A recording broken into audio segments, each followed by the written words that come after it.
আসসালামু আলাইকুম প্রিয় দেশবাসী। আবারও বাংলাদেশের বুকে আরেকটি কলঙ্কের দাগ কেটে গেল। আপনারা জানেন ইতিমধ্যে মেডিকেল ভর্তি পরীক্ষার রেজাল্ট দেওয়া হয়েছে।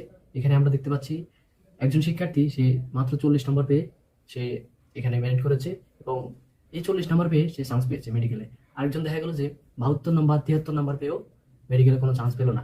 এটার আসলে মূল কারণটা কি? একমাত্র এই যে পোষ্য কোটা, এই যে হচ্ছে মুক্তিযোদ্ধা কোটা, এই যে কোটা, এই কোটা হচ্ছে একটা ক্যান্সার।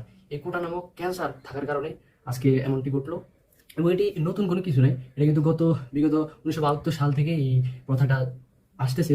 এবং এই বছর তো আসলে এটা হওয়াই উচিত ছিল না। সেই জায়গাতে আমরা এখনো এই যে কোটা নামক যে ক্যান্সার দেখতেছি, এটা এখনো শিক্ষা ব্যবস্থায় রয়েছে। তো আপনারা হচ্ছে এই যে যে যার জায়গা থেকে আপনারা প্রতিবাদ করবেন, লিখে প্রতিবাদ করবেন, কেউ ভিডিও করে প্রতিবাদ করবেন, যে যেভাবে পারেন সেভাবে আপনারা প্রতিবাদটুকু চালু রাখবেন।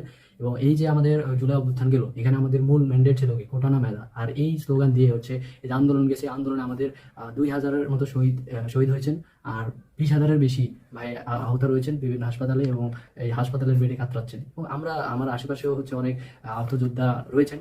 তো এই যে জিনিসগুলো আমরা এখনো দেখতেছি, যেটা রক্তের দাগ এখনো শুকায় নেই, অথচ সেই জুলাই অভ্যুত্থানের যে মূল ম্যান্ডেট কোটা না মেধা, সেই আমরা মেধার কিন্তু এখনো জয়গান শুনতে পাচ্ছি না।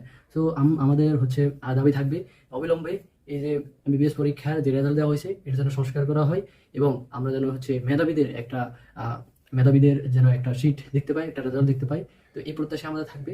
তাহলে আমরা আজকে দেখতে পাচ্ছি যেই শিক্ষার্থী 75 নম্বর বা 72 নম্বর এরকম রেঞ্জে যারা নাম্বার পেয়েছে, তো সেই শিক্ষার্থী তো হতেই পারে যে সে একজন সেকেন্ড টাইমার, সে ফার্স্ট টাইমে পায়নি, কিন্তু সেকেন্ড টাইম সে তো অনেক চেষ্টা করছে, করার পরেও সে একজন মুক্তিযুদ্ধ কোটা বা পোষ্য কোটার যে নাতিপুতিরা যারা হচ্ছে যে নাম্বারগুলো পেয়েছে, সেই নাম্বার থেকে সে আরো বেশি নাম্বার স্কোর করার পরেও সে কিন্তু চান্সটা পেল না। তাহলে এখানে সেই কত বড় একটা বৈষম্য শিকার হয়েছে, এবং সে যে এত রাতের পর রাত জাগা, তার হচ্ছে বাবা মায়ের হচ্ছে কষ্টের টাকাগুলো দিয়ে এখানে প্রিপারেশন নিয়েছে, তো সেই ক্ষেত্রে তার এখানে সে সঠিক মূল্যায়ন পেলো কোথায়?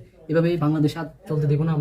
আমরা আমাদের জায়গা থেকে সর্বোচ্চ প্রতিবাদ জানাবো, এবং আপনারা আপনাদের সর্বোচ্চ প্রতিবাদ যেখান থেকে পারুন, আপনি যেভাবেই পারুন প্রতিবাদ জানাবেন। ইনশাল্লাহ আমরা আগামী দিনের একটা মেধাবীদের বাংলাদেশ প্রতিষ্ঠা করতে পারবো, এই প্রত্যাশায় এখানেই বিদায়। সবাই ভালো থাকবেন। আসসালামু আলাইকুম।